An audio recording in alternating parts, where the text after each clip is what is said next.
My girlfriend said, I'm going to Vegas with the girls. No tracking apps, no check-ins. I said, have fun. Then I changed the locks and had her things professionally packed. The 47 missed calls from the airport told me everything. Original post. 32 male. Need to write this down while it's fresh because the last 72 hours have been absolutely wild. My girlfriend Vanessa, 29, and I had been together for 2 years, living together in my condo for the past 8 months. Things were solid, or so I thought. She worked as a receptionist at a dental office. I'm in IT consulting. Pretty standard setup. Last Wednesday, she came home from work with this huge smile. Babe, amazing news. The girls are planning a Vegas trip for Sheila's birthday next weekend. Sheila was her co-worker. I'd met her once, seemed nice enough. Cool. Have fun. There's one thing, though. Her smile got a bit forced. Sheila's being super strict about it being a phones-down trip. Like, no boyfriend check-ins, no tracking apps, total freedom weekend. Digital detox vibes, you know? Red flag city. But I kept my face neutral. No tracking apps? Vanessa, I don't have any tracking apps on your phone. I know, but she wants everyone to promise their boyfriends won't, stress them out with constant texts. She says her ex ruined her last trip by blowing up her phone. So, I'm just letting you know. I probably won't text much. Friday to Monday. Don't freak out if I'm radio silent, okay? The way she said it. The practiced casualness. This wasn't about Sheila's rules. Sure thing. Enjoy Vegas. She kissed my cheek. You're the best. God, I love that you're so chill about this. That night, after she fell asleep, I did something I'm not proud of. Check her phone. Had her passcode for emergencies. She had mine too. We'd share them after she locked herself out once. Found a text thread with someone named Ashley Jim. Except the messages were definitely not about workout routines. Can't wait for Vegas, baby. 3 days of just us. I told him it's a girls' trip, LOL. He bought it completely. You're so bad. I love it. Bring that red thing I like. Took screenshots. Every single message going back 6 weeks. Saved them to my cloud drive. Put her phone back exactly where it was. Couldn't sleep. Just stared at the ceiling running calculations.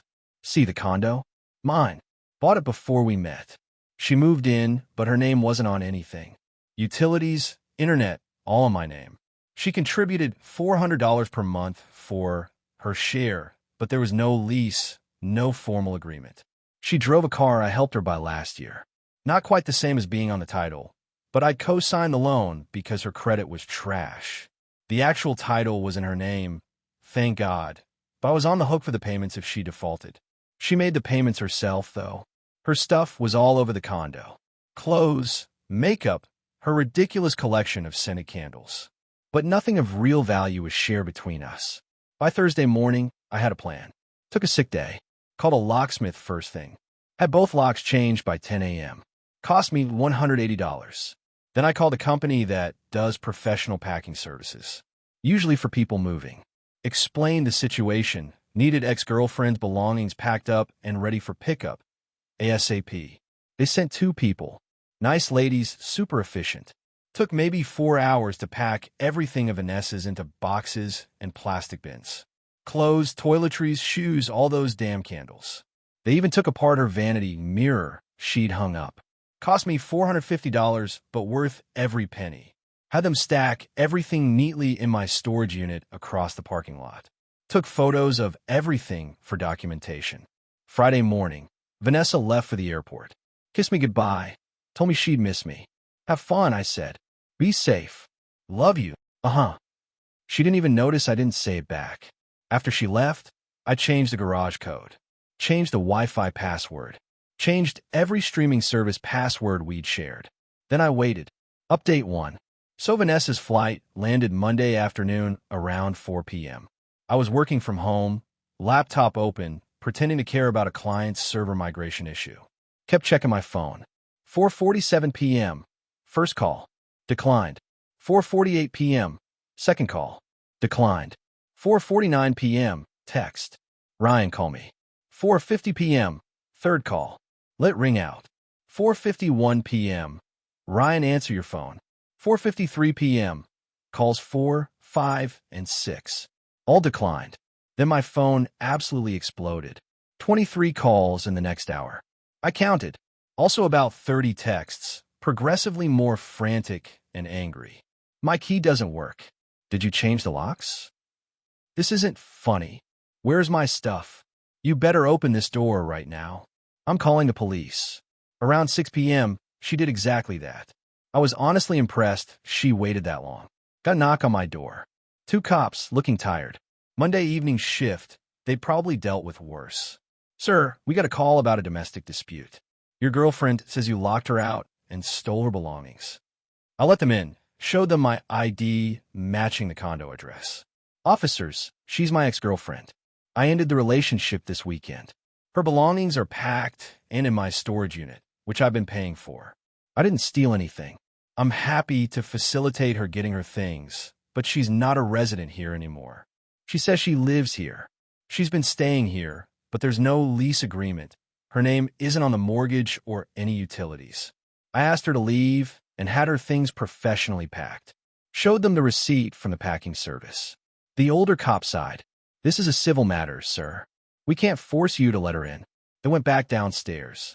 I heard arguing, Vanessa's voice getting shrill. Then they left. The text continued.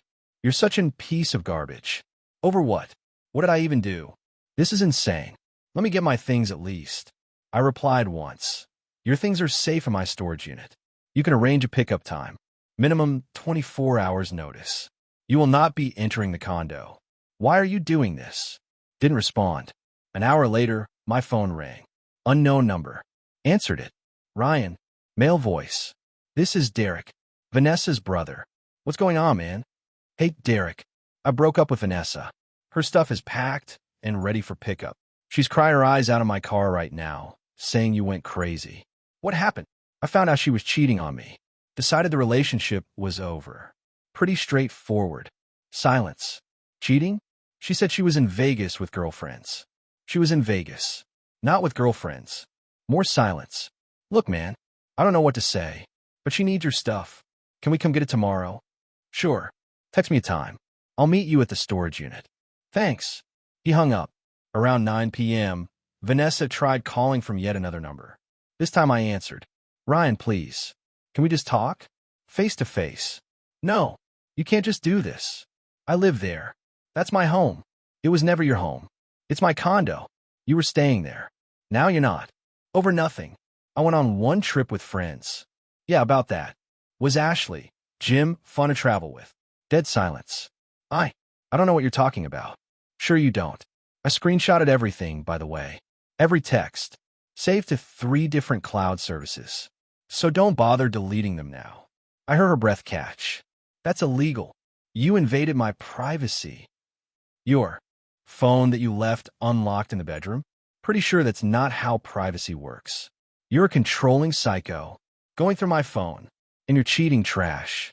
Guess we both learned something about each other. Your stuff will be ready tomorrow. Goodbye, Vanessa. Hung up. Blocked her number. Blocked her on every social media platform I could think of. Slept better than I had in months. Update 2. Derek showed up Tuesday at 2 p.m. with a U-Haul. Vanessa was in the passenger seat, looking rough. Puffy eyes, no makeup. Part of me felt bad for maybe 3 seconds. Then I remembered that he bought it completely text. I met them at the storage unit. Had everything ready. It's all here, I said. Professionally packed, nothing damaged. Derek nodded. Appreciate you not being difficult about this. Vanessa just glared at me. Didn't say a word. They started loading boxes. Then her mom called my phone. Had to hand it to Vanessa. She was really mobilizing the troops. Ryan, honey, what's going on? Vanessa is devastated. Hi, Gloria. I broke up with Vanessa. That's what's going on. She said you're being cruel, locking her out without warning. She was cheating on me. I found the proof. Decided I didn't want to live with someone who'd do that. Cheating? That's ridiculous. She was with her girlfriends. She was with someone named Ashley. Not a girlfriend. You're paranoid. She would never. I have the text messages, Gloria. But I don't need to justify my decision to you. This conversation is over. You can't just throw her out. What about her rights? She has the right to collect her belongings, which I've facilitated.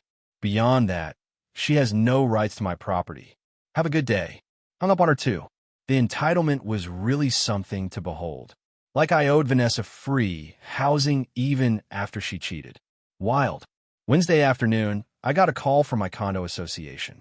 Someone had filed a complaint about aggressive behavior and harassment of a resident. I called the property manager directly. Hey, Denise. Got a weird complaint notification. Oh, Ryan. Yeah, I need to ask you about it. Someone claimed you've been threatening your girlfriend. My ex-girlfriend tried to file a false complaint because I ended things and had her stuff moved out. I can send you the police report for Monday if you need it. The officers confirmed this is a civil matter and she has no legal right to my unit. Okay, that makes more sense. She called saying she was being made homeless unfairly. She's staying with her brother. She was never on any lease here. I broke up with her and had her belongings professionally packed so she could retrieve them safely. Got it. I'll close the complaint. Thanks for clarifying. Crisis averted. But Vanessa wasn't done. Thursday, I got a text from Ashley Jim. Turns out Ashley was a real person after all, and very confused. Hey man, ick who you are, but Vanessa said her ex is stalking her and making up lies about us. Leave her alone. Oh, this was too good. Hi Ashley. I'm the ex. I found your text with Vanessa planning your Vegas trip together. The one she told me was a girl's trip for her coworker's birthday. I have screenshots if you're interested. Dots appeared. Disappeared. Appeared again. What text? I sent him 3 screenshots. The can't wait for Vegas baby one. The he bought it completely one. And my personal favorite. 3 days in bed with you sounds perfect. I'll tell him we're doing spa days, lol. Dots for a solid minute. Holy shit. She told me you guys were basically broken up. That you were just roommates figuring out the lease. We were together. Fully together. Living together for 8 months. She lied to both of us. I feel sick. I'm not that guy. I don't mess with taken women. Well, now you know. Thanks for telling me. Blocking her now. Beautiful. Friday evening, Vanessa called from Derek's phone. Ryan? It's me. What do you want? Ashley broke up with me. Thanks a lot. I didn't break you up. You lying to him did that. You had no right to contact him. He contacted me. Actually, thought I was stalking you. I just corrected his misunderstanding. You're ruining my life. No, Vanessa.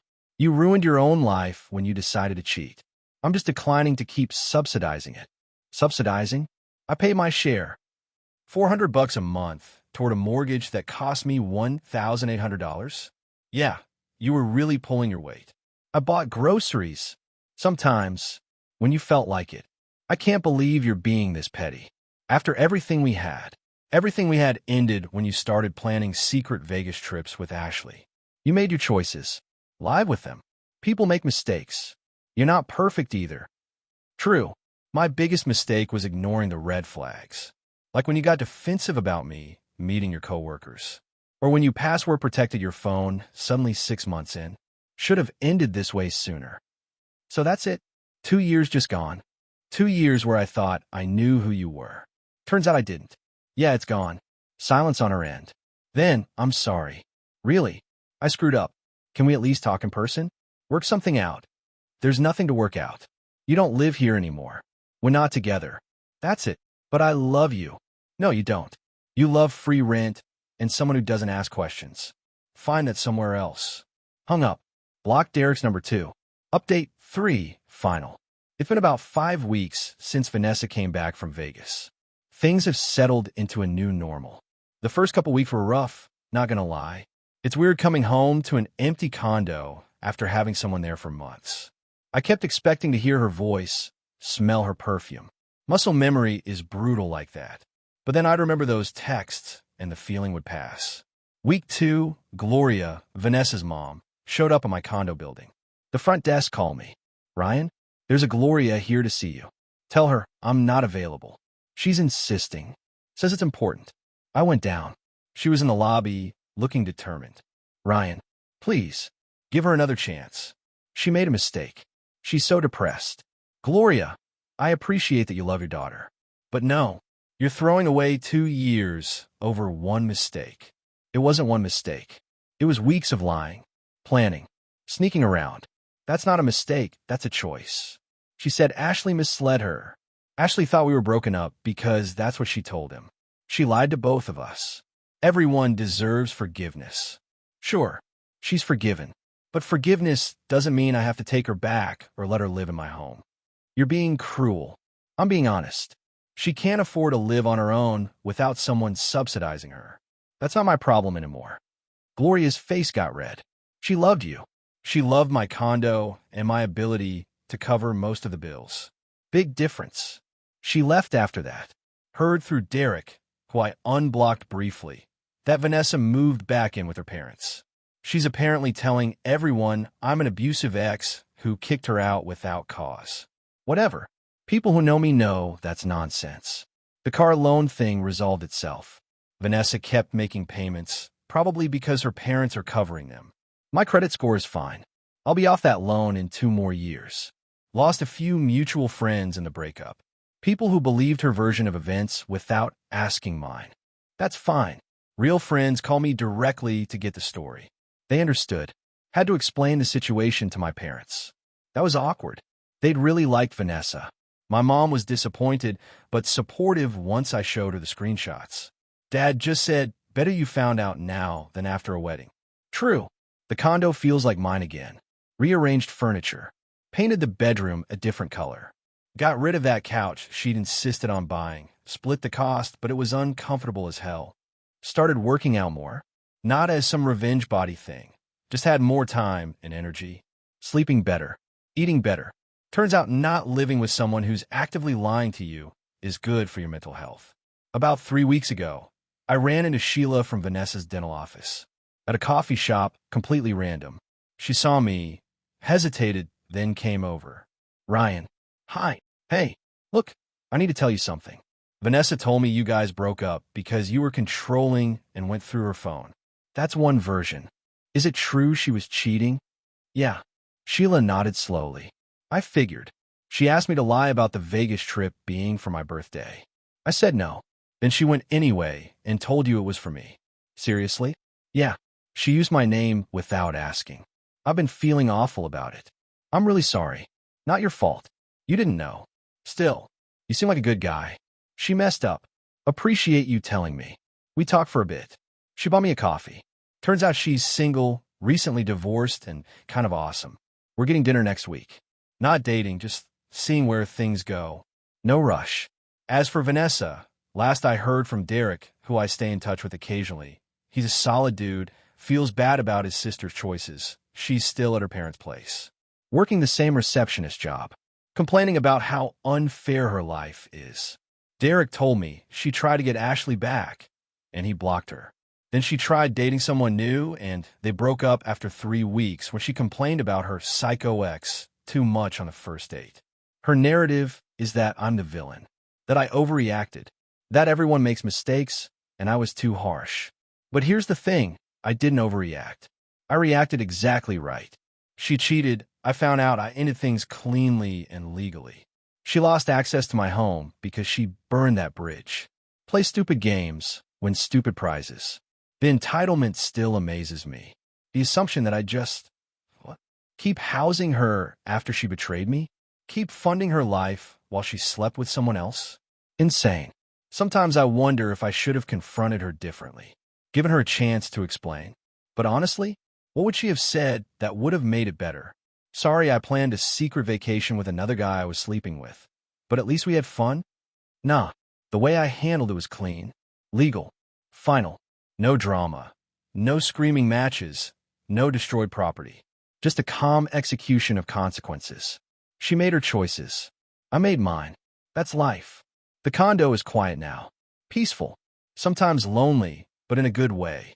Like I'm rebuilding something that was broken, one day at a time. Vanessa wanted freedom? She got it. Just not the version she expected, where she got to have her cake and eat it too. As for me, I'm good. Not great, but good. Learning to trust my gut again. Setting better boundaries. Recognizing red flags earlier. Next relationship, I'll be smarter. More careful. Less willing to overlook warning signs just because things are comfortable. But for now, I'm just enjoying my space. My condo. My peace. And honestly, that's enough.